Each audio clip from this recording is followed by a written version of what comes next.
20 barrels of oil. No need for pesticides to poison all our soil. People got no food, they got no clothes, they got no rest. Right now it's time for hemp. Thank you for taking Time for Hemp. I am your host, Casper Leitch. You are listening to Time for Hemp all around the world on Tumblr, SoundCloud, iTunes, and, of course, iHeartRadio. If you have a Roku box to sit and watch television through your Roku device at home, you can also find us on Roku and enjoy our TV listings and become more acquainted with the host on the network. Also, don't forget at timeforhemp.com. You can go there and check out our live streaming gardens. We are showing in high definition how to grow your garden, starting out with a small garden, which is what we're doing now, the size of a closet. And at the end of a 2-year run, we will be showing you how to set up a half-acre greenhouse. So tell your friends to tune in. And, of course, the gardens that are on live stream are legal gardens. So you at the DEA, you can just tune in and watch, or if you want to, take notes. With that said, it is Wednesday, and on Wednesday we put a spotlight on some of the amazing people at Law Enforcement Against Prohibition. And we do so with my joint host, Judge Lenny Frieling. Good morning, Your Honor. Casper, as always, a pleasure. How are you? Fine, thank you. We're having fun growing marijuana on the site, and it's really interesting. So, I'm wondering here on how to grow a half acre. How do you do it on a third of an acre? Well, I don't know. I'll have to get the experts involved. We'll find out. We have as our guest today a friendly face, a well-loved person, and our friend, Diane Goldstein. Happy Diane? New Year, guys. Love to be on Time for Hemp in this 2016, where I have a tremendous amount of optimism for continuing change for the better in our country. You're being sarcastic, right? Do you mean we're making progress? Well, you know what? We go 4 steps forward, 3 steps back. We're making progress. You know, it's there. It's slow. Faster than we expected 10 years ago. It's true. What's up with you? What's new? Where are you finding your day-to-day battles to be at the moment? Well, right now, my day-to-day battles are with grad school. I've returned to school, and so I'm finding as an adult learner, fitting things in like, you know, interviews with Time for Hemp is getting to be a little bit problematic, and I have to learn how to manage my time. But from a drug policy perspective, you know, I love marijuana and I hate marijuana because, you know, sometimes I think activists are our own worst enemies. And I think that there's the sense that marijuana legalization is going to be inevitable. I really do believe it, but I think that we can't let our foot off the pedal, and we need to really fight prohibitionists back with good science and continue to, you know, push forward this issue of social justice. What are your thoughts? And this is a softball, but it's important. What are your thoughts on legalizing marijuana versus winning the war that LEAP is really fighting? Oh, well, let me be very clear, and because I don't know if I've ever said it on this show, but I have said it on many, many other interviews, is marijuana for me is a very, very small portion of what I do.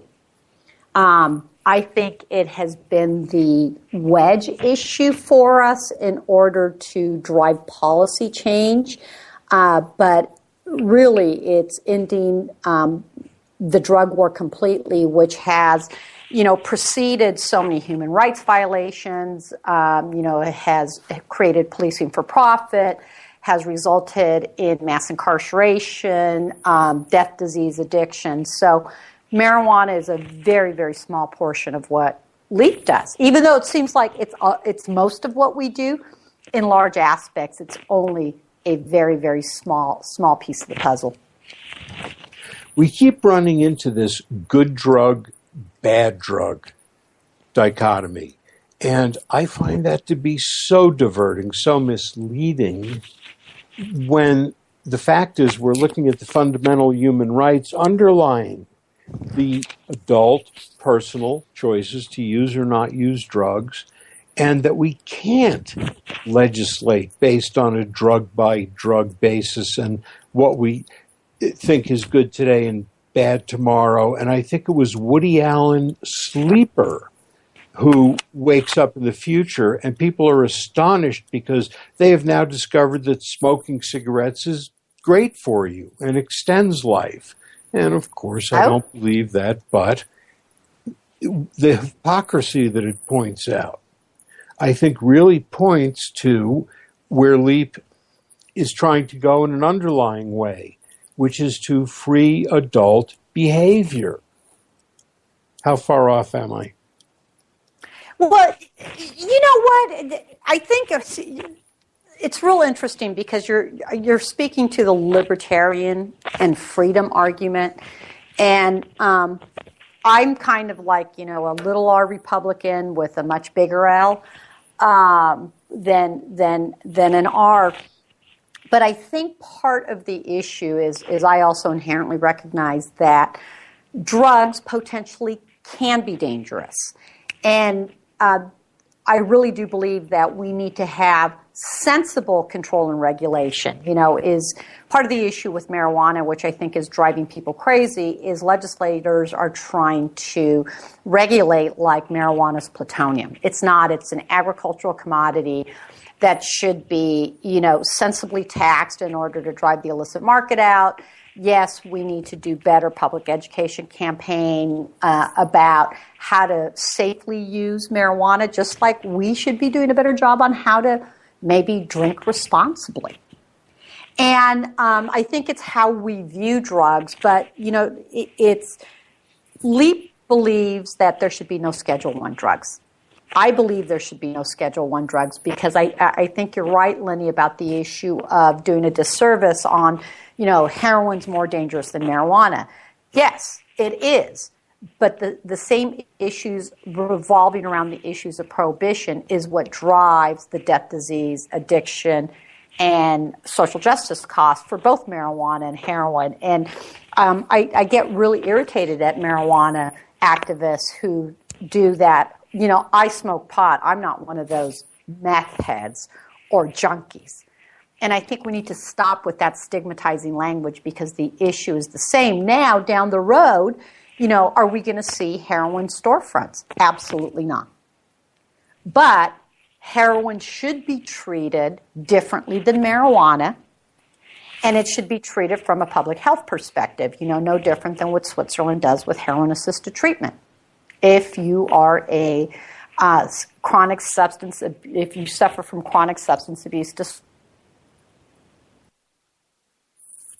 or a matter of a medical issue and not a matter of the criminal justice system. One of the things that I observed at a gathering of friends that absolutely blew my mind, if I may borrow an explanation. Let me try that again. 3, 2, 1. If I may steal an expression from the 60s, it astonishes me that people are seeing shatter as different than bud. Shatter is thought of as heroin, where bud is thought of as marijuana. And just to be clear on the terminology, shatter is one of the current results of extraction. It's a hard form of a hash-like product with a very, very high THC content, as opposed to our normal bud. So if an excellent, wonderful high THC bud might be 20%, might be 25%, and I hear higher claims. I hear claims of shatter being as high as 75 or 95% THC.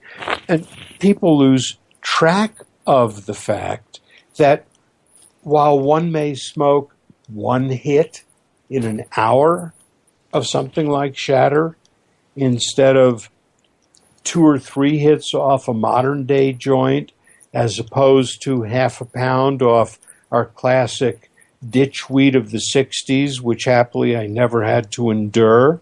Well, not very often anyway. And I'm wondering if what we're seeing is the same old sociological factor of somebody wanting to say, I'm good, you're bad. What I do is okay. Yes, I think so. And it's so interesting because Dr. Carl Hart talks about this issue of, is the fear over substances that are higher, in THC level than just smoking bud. And you have to remember it's the whole titration issue. And for some people, for example, I know people who have chronic medical conditions that the use of really, it's a hash oil, okay? We had hash oil when I was in high school. I smoked hash oil. We haven't reinvented we haven't invented something new. All these products are based on products that were clearly and widely available in the 60s and the 70s. When I ran into hash oil in 1968 to 72 in Athens, Ohio University, I have to tell you the problem was there wasn't enough of it around. Yeah. Yeah. And so what I try to do when I speak and people ask me about this issue is that one of the things that I always say is, when we were in high school, I remember that we used to do whatever we could do to get Bacardi and Rum 151 because of, that it's more risky or, it was a cooler type thing. And shatter today is no different than the Bacardi 151 was back then. And the consumers are going to be the people that drive whether or not that's going to become an economic issue. I have not found people marijuana to just get out of control. They're not smoking 5 dabs unless they're stupid and they don't know how to handle their drugs. And I think that's the other issue. You go to other countries, you go to the Netherlands or Holland, and law enforcement laughs. I've had this conversation with law enforcement over there. They go, there's a lot of people that just don't know how to handle their drugs.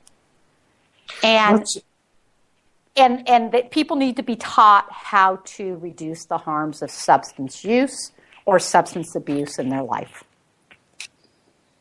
I had, at a friend's party, 1 dab of what I was told was this is as good as this kind of extract, whether it was shatter or whatever form. This is as good as it gets. And because of where I was, frankly, I believe it. I took 1 dab. It could have been a quarter of a match head. I then went to the backyard and played with the extremely friendly dog for 45 minutes before I was comfortable going back inside. I didn't murder anyone, but I sure didn't want to be in a crowd of people. And where I'm going with this very indirectly is you mentioned titration, self-titration. Would you, for those that might not have run into that, would you address that? The idea of titration with whether it's smoking or vaporizing, excluding edibles? Well, I think part of the issue is somehow, I think the experience at what I remember from high school when I was back then smoking marijuana, or let's even talk about drinking, is it's the way for people to police their own, whether it's, caffeine. I know that I can have 4 cups of coffee in the morning. If I have 5 cups of coffee in the morning, I become a basket case. And so I've learned through the use of mood-altering substances, whether they're caffeine or alcohol, or back when I was a kid, marijuana, is that I could, when I was a kid, smoke a joint, but I would never do other drugs because I know it would make me out of control. So I think it's finding your own personal level of the use of mood-altering substances. One of the things that has been confirmed scientifically is that self-titration, determining the dosage for smoking herb or for vaporizing herb, is very effective because the psychoactive effect is so rapid. People can judge just how high they are very quickly and smoke more or not smoke more. And that's why I separate out the edibles, because you don't have that advantage, that tool. Yep. Yeah. Yeah. So, I think it's a very interesting conversation, but I think part of the issue here is that we in America have never had honest conversations about how we responsibly use mood-altering substances, and whether it's, tobacco or alcohol or coffee or marijuana or any other drug. Rather, what we have done with our kids is we have lumped everything in together and said it is all dangerous, and that the best thing in life is to be drug-free. Well, that's not something we're ever going to achieve, and it's impossible. And here we have this drug war that's, coming on 45 years, getting close to a half century, from the modern day drug war, but we can go back 100 years to the Harrison Tax Act and know that it hasn't worked. We have not done a good job of inoculating or teaching our children how to titrate properly so they don't do damage to themselves. Education? You're suggesting education? I'm suggesting crazy? Harm reduction. I'm suggesting harm reduction. Education, yes. I'm a fan of education. I just signed up for $90 a month for unlimited legal education in the state of Colorado. What just astonishes me, going a little sideways, which is what I'm prone to do, what astonishes me is that if you get old enough as an attorney in Colorado, you have your legal education yearly mandatory requirement dropped. It should double. It should triple. Yep. They drop it. I don't get it. Let's jump back. Dr. Carl Hart. Why do we know that name? Dr. Carl Hart is a neuroscientist who's done some of the leading research on substance abuse and what creates addiction and how addicted are we really to drugs. And he's a neuroscientist out of Columbia University, and he is working on the international level to really push back against, like, Kevin Sabet, let's say, and to use real science and research to talk about the whole drug war. And so he's very much a social justice proponent, and he has some, I don't call him astonishing research anymore, because this research has been peer-reviewed, and he's worked on it for years with many other scientists, where he basically states is 80 to 90% of all illicit substance use in the United States is non-problematic in nature. Let me explain that again. 80 to 90% of all illicit substance use in the United States, according to Dr. Hart's research, is non-problematic in nature. And so what we have to do is think about that in relation to the United States war on drugs. So every year we arrest over 1.5 million Americans for all substance violations, whether it's, sales, cultivation, to personal possession. Consistently in the last 10 plus years, between 80 to 85% of all those arrests are for possession only. And so now lay Dr. Hart's research on top of that, where he says 80 to 90% of all illicit drug use in America is non-problematic in nature. And look at that, 80% of 1.5 million people. That is people that we are churning through a criminal justice system that is much more traumatic to them than, in fact, providing harm reduction education, non-coercive drug treatment like Portugal or other countries do to deal with the issue of substance. Let's go sideways again. You say Portugal. Abuse. Colombia. Colombia's been in the news. Talk to me about Colombia, if that's something that that's been crossing your computer screen. Well, it's not just Colombia, but didn't the mayor of Mexico also recently just come out and say that marijuana should be legalized? Colombia just adopted medical marijuana, right, Lenny? Absolutely, and that's really where I'm steering at the moment. Is that my understanding is that Colombia, within just the last couple of weeks, has legalized medical marijuana. Now, let's not be deceptive. That can mean anything from, if you happen to be a seizure baby, we won't deny you medication because it's so sympathetic we as politicians can't get away with it. My understanding is that Colombia has taken that quite a bit farther and is yet another domino. Oh, there's no doubt. Latin America is going to really, really push this issue of really disassembling our national drug treaties, the UNGAS and the 1961 drug convention treaties that we signed.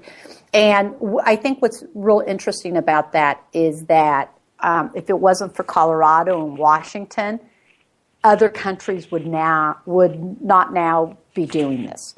And so what they're saying is when the United States says you can't do that, they basically say then, go deal with what you have, but out of our national drug policy. And so, Colombia, Mexico, Central America have really seen, Peru, all the countries down there have really seen the worst of the drug war. Look at what we did with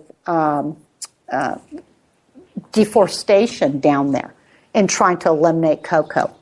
Look at the disappeared, whether it's in Mexico or in Colombia, because of the fighting down there where narco-terrorists came in and started basically selling drugs in order to fund their paramilitary organizations. There's so many bad things that have occurred from drug prohibition. We can link from a policy perspective, from a military perspective, from a medical perspective, from an education perspective. I can link the failure of the drug war to just about any modern day governance problem that we've been talking about in the last 10, 15 years. Well, I can link any problem that I'm having to my budget problems, and we can solve our budget problems by taking a break and paying our bills, and then we're going to listen to a song about how fantastic marijuana is, and then we're going to come back and pick up where we left off here at Time for Hemp. Oops, forgot to cue in my jazz music.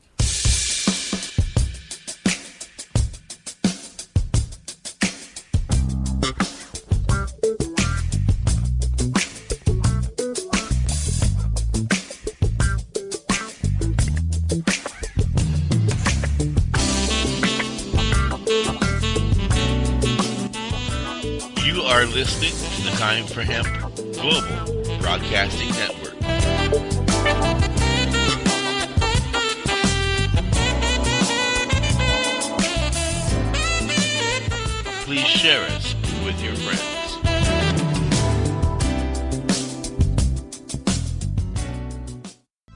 THCF Medical Clinics are the premier physicians clinic in the United States. THCF has offices all across the United States from Hawaii to Michigan. THCF Medical Clinics has helped approximately 150,000 patients obtain their medical marijuana permits to legally possess, grow, and use medical marijuana. If you have chronic pain, multiple sclerosis, or any other neurological degenerative disease, or if you have any gastrointestinal disorders such as GERD, irritable bowel syndrome, or if you have AIDS, cancer, spastic disorders, seizure disorders, or glaucoma, call us at 1-800-723-0188 or visit us online at hemp.org. Again, the number is 1-800-723-0188 and the site is hemp.org.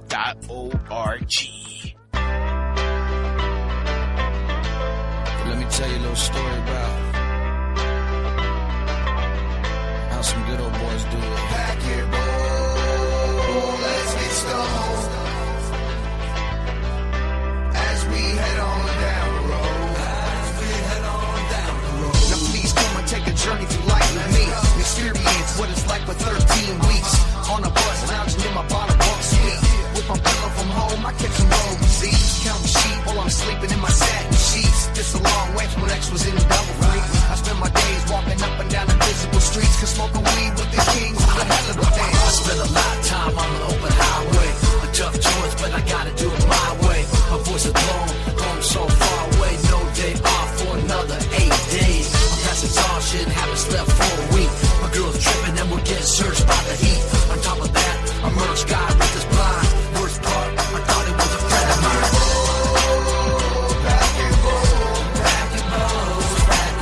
As we head on down this windy road. As we head down the windy road. Let's get stoned. Let's get stoned. Let's get stoned. As we head on down the road. As we head on down the road.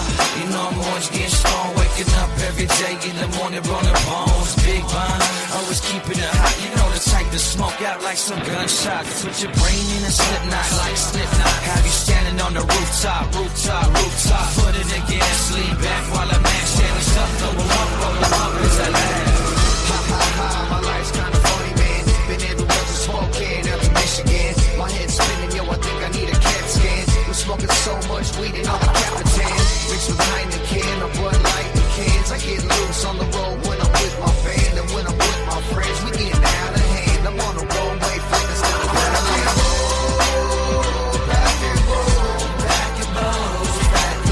As we head on down this windy road. As we head down the windy road. Let's get stoned. Let's get stoned. Let's get stoned. As we head on down the road. As we head on down the road.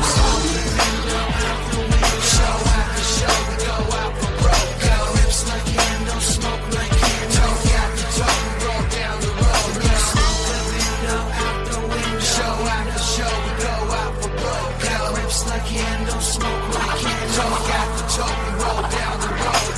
Back on the road, we right in the thick of things, dipping, dodging, riding through different scenes, different counties, cities, and districts. Somebody call a doctor. This crew is so sick. We the king click, cannabis and lobsters, chewing up lobsters, helicopters. The Don Dada, extra Godfather, picking up piranhas, sipping on collider. Back and bold, back and bold, back and bold. As we head on down this windy road. As we head down the windy road. Let's get stoned. Let's get stoned. Let's get stoned. As we head on down the road. As we head on down the road. Back and bold, back and bold, back and bold. As we head on down this windy road. As we head down the windy road. Let's get stoned. Let's get stoned. Let's get stoned. As we head on down the road. As we head on down the road.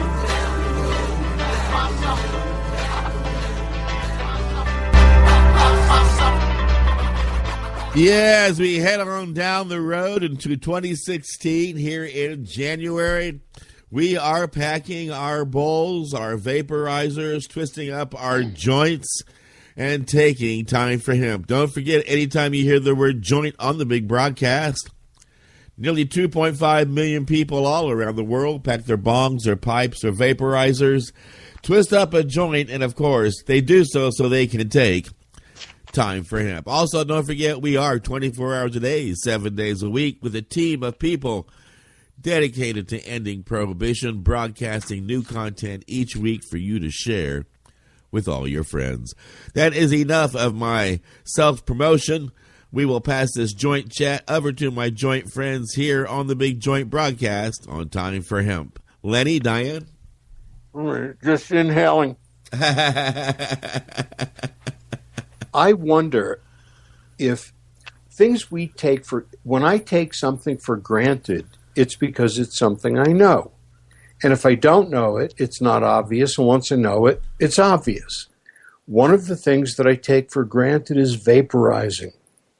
People, in my opinion, need to keep in mind that when one it consumes by combusting, they generate in the combustion process about 100 different chemicals. And while on the one hand there is research suggesting that it reduces the risk of lung cancer, it doesn't make me happy that it introduces 100 or so different chemicals. It doesn't make me happy that some of those are known carcinogens. And although the amount is less, it's not a tenth, it's a third of the 3 or 4 critical ones. So the point is, the research, as I read it, is contradictory. My leaning remains either edibles or vaporizing in terms of maximum effect with minimum risk. And with the vaporizing, you do get the THC to the temperature required for decarboxylation, which it makes it work better. It's just that simple. So, vape for the tape, vape for real. I'm not sure what else I can say that's smarter than that. Diane, back with us. Yeah, I'm here. We're honored. Thank you. Thank you. It's always a pleasure. Are you seeing anything in particular other than this overall accelerating progress that stands out in your mind as being a hot issue, a current issue? What are we looking at today as opposed to over the last year, 6 months?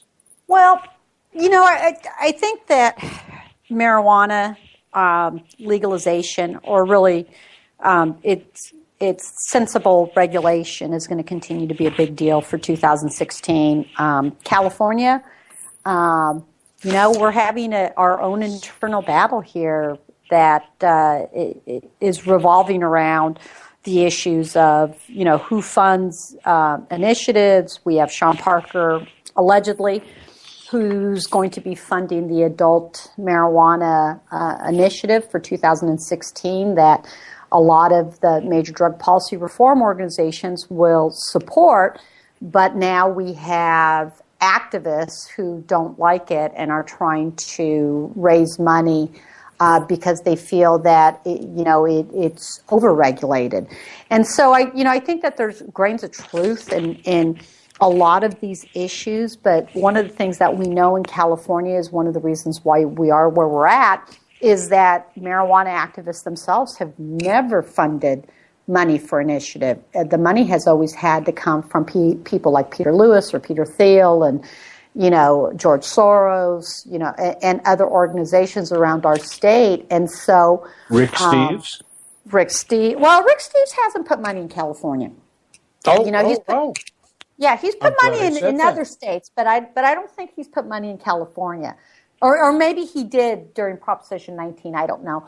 But Rick, my man, come on. Yeah, but I think that the issue is we're having a really significant fight, and at one point in last year, I thought 2016 was going to be a no-brainer for California. Now, I don't think it's the issue of the industry or the large policy organizations. I think some of it has to do with the issue of whether activists are going to be their own worst enemies. I mean, I literally hear, some of the same things that we heard during Prop 19, that they have, people, whether they're cultivators or people who are delivering or who kind of like it in this de facto sense that we have it. People are making money and they may not be willing to give that up in order to come out of the closet.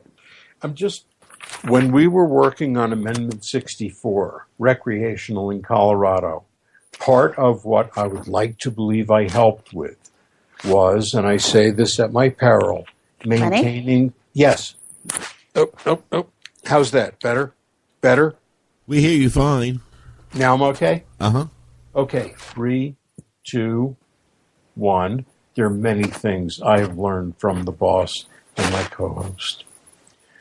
One of the things that was a real issue during the Amendment 64 recreational election in Colorado was dealing with people I refer to at my peril as wackavists.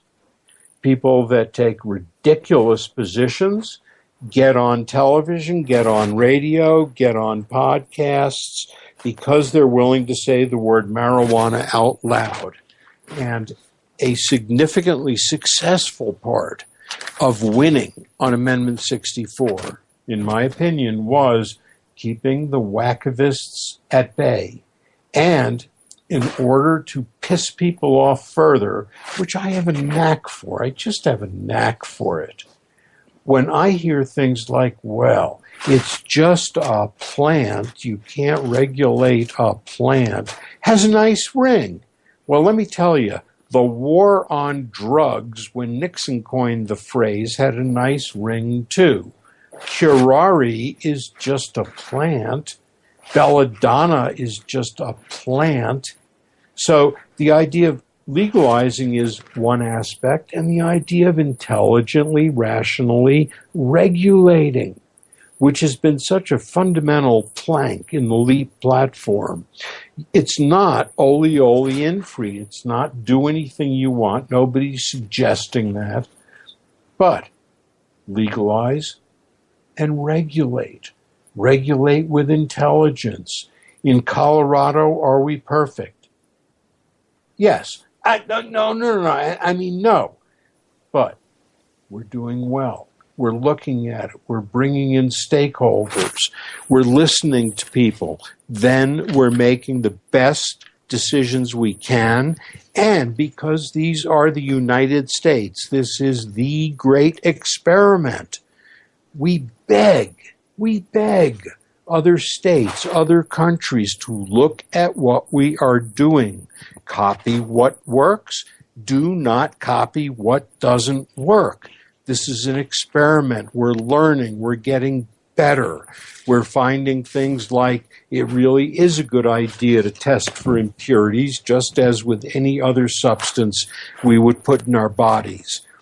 Specifically with the case of edibles, where self-titration, frankly, does not work at all, the testing, the numbers on the package, they really matter. If you're eating 5 milligrams of THC or 20, trust me, the difference matters. And going sideways again, at which I have so much fun, driving. Diane, driving. What the hell? What do we do? How do we look at it? How do we parse it? Any thoughts?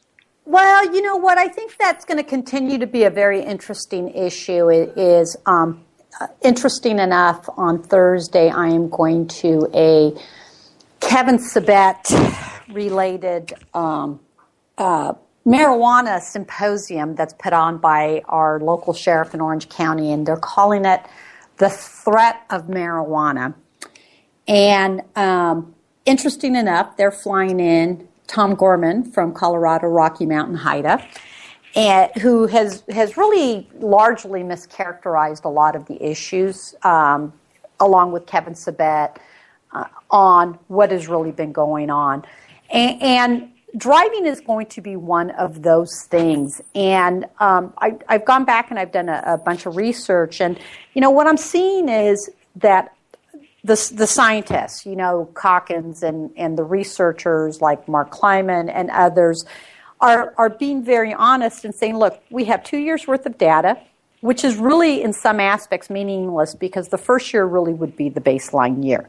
We cannot speculate on many of the alleged good or bad things. But people like Kevin Sabet and Tom Gorman are making money traveling across the country, mischaracterizing what is going on out there. And the driving under the influence is a big, big, big topic and issue. And, I am not minimizing in any way, shape, or form driving under the influence of alcohol or drugs, because I think that people need to be very, very responsible. And before you get behind the wheel of a car, whether it's a prescription drug or Benadryl or alcohol or marijuana, that you have an obligation to other people out there. It is not your right to drive in the United States. It's a privilege.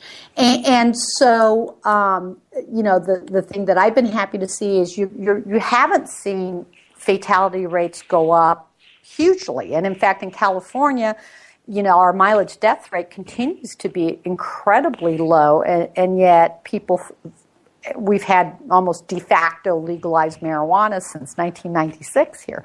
And so, we need to have our officers better trained. I think we need to do much better public safety campaigns that are educational campaigns that are targeted to people who both use alcohol and prescription drugs and marijuana. And I think we need to continue to behave responsibly. There is no excuse to get into a car when you have Uber or taxis or Lyft. And yeah, it is what. Yeah, absolutely. I won't drive if I've had any more than 2 drinks. That's it. 2 drinks, I stop, or I get an Uber home. I'm sorry. Go ahead. In the state of Colorado, most states are 0.8 alcohol. In the state of Colorado, the law is 0.5.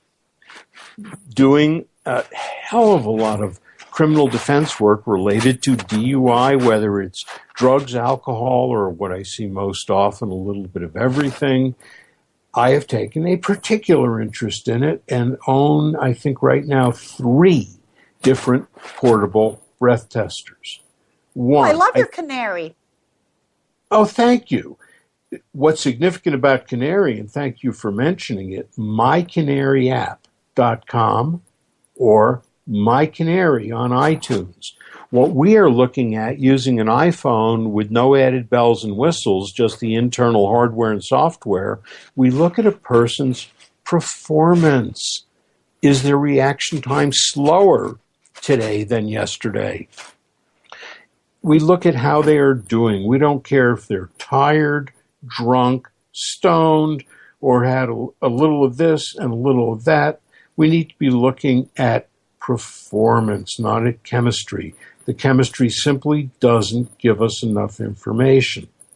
Then we have this huge confusion about the chemistry. What numbers mean what? For example, there are people that still think that the inactive carboxy-THC found in urine, the one that's not mysteriously, it's lipid-soluble, stored in fat cells of the body for weeks, months at times, has anything to do with impairment. We need to be looking at impairment. Additionally, right now, if I read it right, the fatality rate in Colorado is the lowest it has ever been. And don't let them fool you. Yep. What happens is this. Something bad happens. Blood is tested. THC is found. Then, the way it's transmitted, the way it's reported, THC caused. ignoring prior mental health, ignoring the 0.247 blood alcohol, ignoring everything except THC was found, ignoring the fact that 10 years ago, nobody would have even tested for THC. Yep. Let me tell you how powerful alcohol can be. In Colorado, I think the lowest in the United States, 0.05, is illegal. Personally, having judged my own performance and having checked it against My Canary, the iTunes app, my personal experience is that once I'm hitting 0.02, and we're talking most of the country at 0.8, frankly, I have a buzz. I have absolutely no business driving at 0.2 or 0.3. Does that apply to anyone else? I don't know, but it's a tell. It's a tell. There are people out there that believe that smoking marijuana either improves or doesn't impact driving. If the FCC will let me say bullshit, then that's the word. I personally experimented.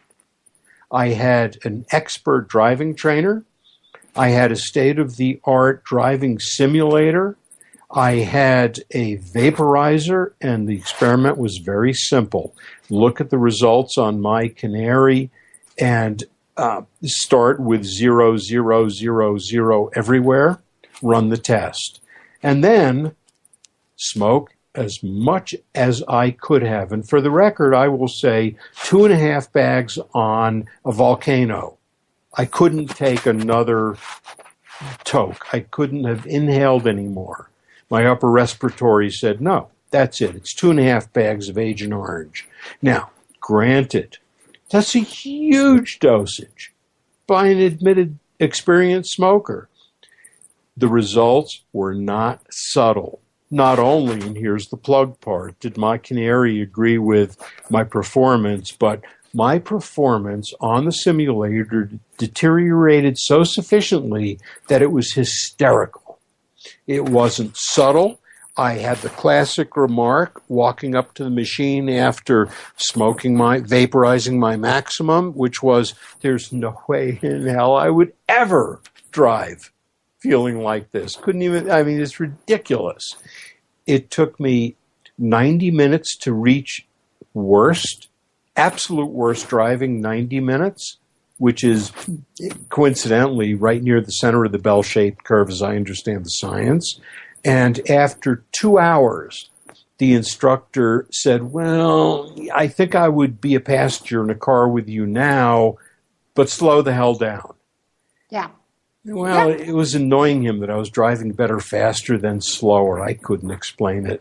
And that's just me. That's no one else. It's a massive dosage.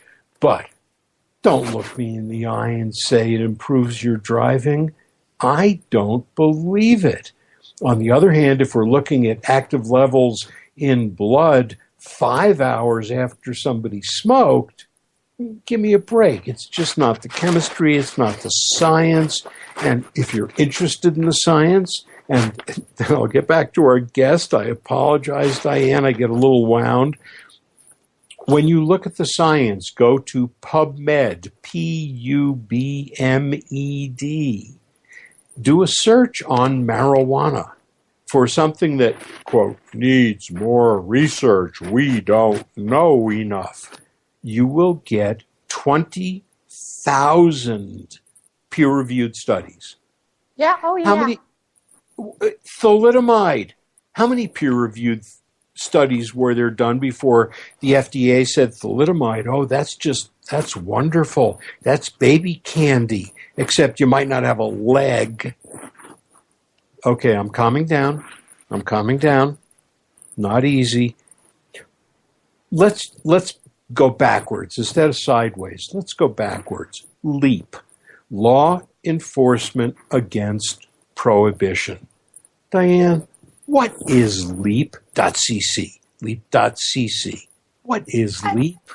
Well, we're a nonprofit educational organization that was established in 2002 that was created based on our founders' vision that the drug war had in fact contributed to more harms in our society, and that the drug war was a failure. And we've grown tremendously since then. In fact, I'm going to be over in England in February when we're kicking off LEAP United Kingdom, since I'm on the board of directors over there. LEAP Germany just kicked off. We have branches in Costa Rica, and Brazil, Canada, and on some of the human rights failures Portugal, surrounding the drug war. Spain, England. Yeah. And I spoke to members of the Danish Parliament Legal Committee who had flown from there to Colorado to learn, to see what was going on. They're watching us. I love it. I hate it. No, I think it's good. I think, one of the issues that we really, really need to continue to push is that what we're doing is working. There was just an article in the LA Times that talked about how, our experiment in sensible regulation or control and regulation has resulted in Mexican drug cartels losing more than two-thirds market in marijuana on this side of the border.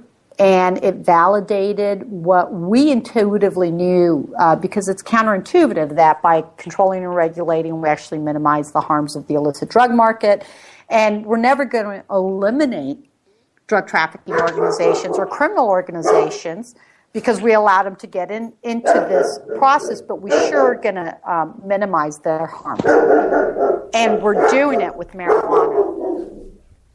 I think it was about 8 months ago now that I read a single article talking about the wholesale price of Mexican marijuana having dropped by a third.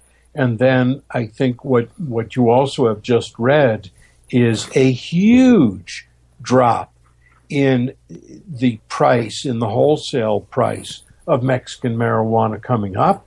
Additionally, not happy news, the effort in Mexico to grow high-quality pot, which is what consumers are demanding and which I would love to see Colorado and New Mexico and Texas fill the need for. We're not communists anymore, we're capitalists.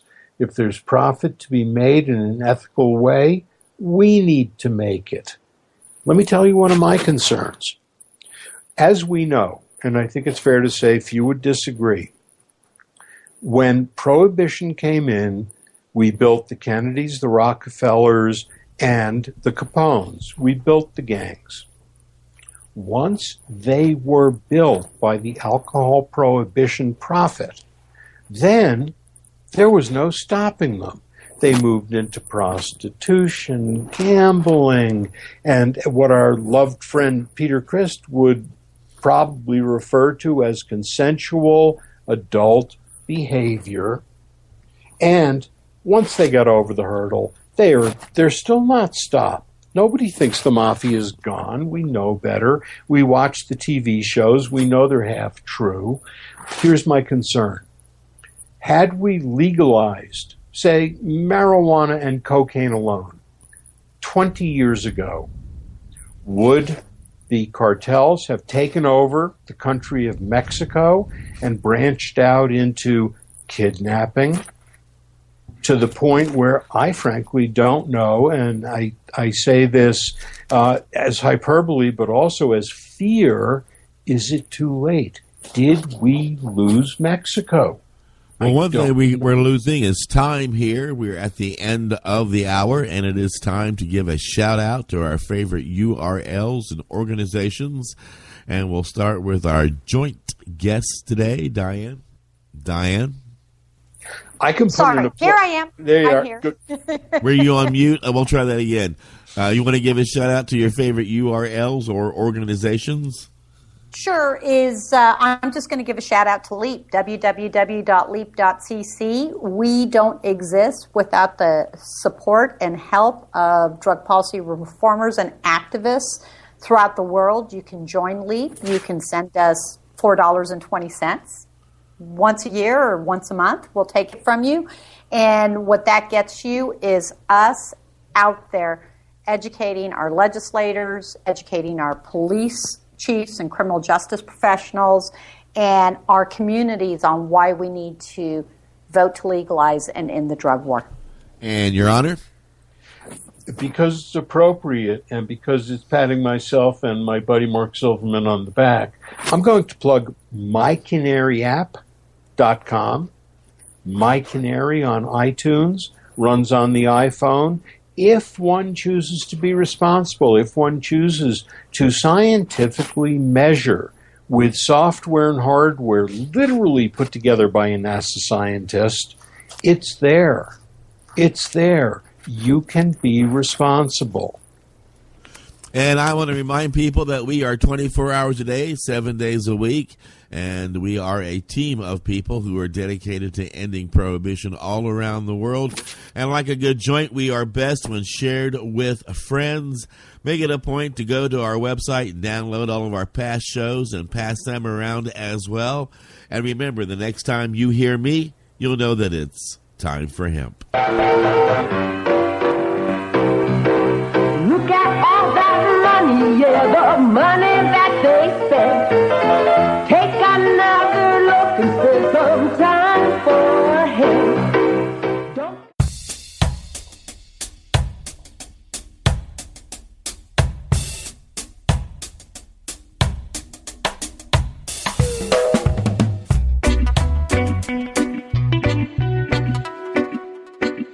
You are listening to the Time for Hemp Global Broadcasting Network. Please share us with your friends.